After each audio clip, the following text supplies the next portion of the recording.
मुझे लगता है कि, और ख़ास तौर से मैं जमुई जिला के लिए बोल रही हूँ, मुझे लगता है कि जो वर्तमान में विधायक हैं या जनप्रतिनिधि हैं, वो लोग हमेशा फील्ड पे काम करते रहते हैं। लोगों के बीच जाके जो भी समस्याएँ होती हैं उसको सुलझाने का उसको सॉल्व करने का प्रयास करते रहते हैं, और मुझे नहीं लगता कि कोई एक दिन के बाद चुनाव का कैंपेन शुरू होता है। हम लोग हमेशा कैंपेन मोड में रहते हैं और ईमानदारी से काम करते हैं।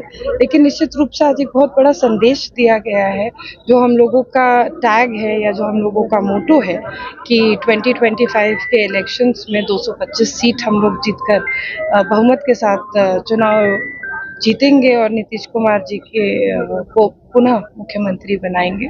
इसका संदेश दिया गया है। कि 48 घंटे से पिछले 48 घंटे से नेट की सेवा बंद है, लोग परेशान हैं। अब देखिए, किस रूप में देखते हैं? जो दोषी है, जिन्होंने पहले पथराव किया, जिन्होंने लोगों को घायल करने का काम किया, उन लोगों के ऊपर सबसे पहले कार्रवाई की गई। उसके बाद 144 लगा जमुई में। उसके बाद जो आप कह रहे हैं वो उन पर भी कुछ कार्रवाई करके साक्ष्य है, इस वजह से ही किया गया है जो भी कार्रवाई है। और मुझे नहीं लगता कि किसी भी निर्दोष के ऊपर कोई कार्रवाई हो रही है।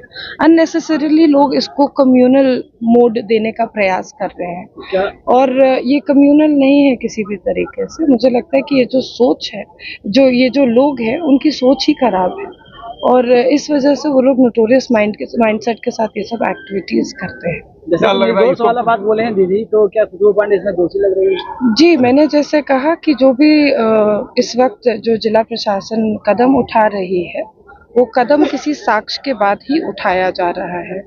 मैंने आपको बताया कि जिस वक्त पथराव हुआ था, उसके बाद जब नीतीश जी को हम लोग IJMS हॉस्पिटल में भर्ती करा रहे थे, तो सबसे पहली डिमांड हम लोगों ने यही की थी कि जो वीडियो उस वक्त वायरल हुई थी, उन दोषियों के ऊपर कार्रवाई की जाए। रात के 2 बजे सबसे पहले 5 लोगों की गिरफ्तारी हुई, और उसके बाद तेजी गति से कार्रवाई हो रही थी, ये आप सभी लोग जानते हैं। खुशबू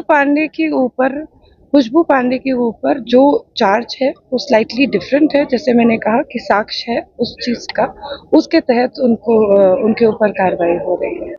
तो आपने कहा था कि हनुमान चालीसा वहाँ श्रद्धापूर्वक हुई है, उसके बाद वहाँ से वापस लोग लौट रहे थे। अब कार्रवाई जो हो रही है, इसको भी आप सही मान रहे हैं? किस रूप में इसको देखा जाए, दोनों सेंटेंस आज मंत्री जी नहीं, आप मेरी बात को बिल्कुल गुमराह मत कीजिए, मेरे शब्दों को ठीक से समझने का प्रयास कीजिए। हनुमान चालीसा शांतिपूर्वक हुई थी। सेक्शन 144 उसके बाद लगा था, और उसके बाद खुशबू पांडे जी को उठाया। और भी 7 लोगों पर जी, तो उसका कुछ साक्ष्य है पुलिस के पास, उसके आधार पर ही कोई भी कार्रवाई हो रही है। इस मामले में आज जिस तरीके से मंत्री जी ने भी मंच पर से ही कहा कि वहाँ कुछ लोग जी, मंत्री जी के किसी भी बात पे मुझे कोई टिप्पणी नहीं करनी है। जैसे मैंने पूर्व में कभी किसी के बात पे कोई टिप्पणी नहीं की, मैं आज भी नहीं करूँगी। निश्चित रूप से बहुत से लोग थे जो भड़काऊ मैसेज कर रहे थे या सोशल मीडिया पे पोस्ट डाल रहे थे, और वो गलत है।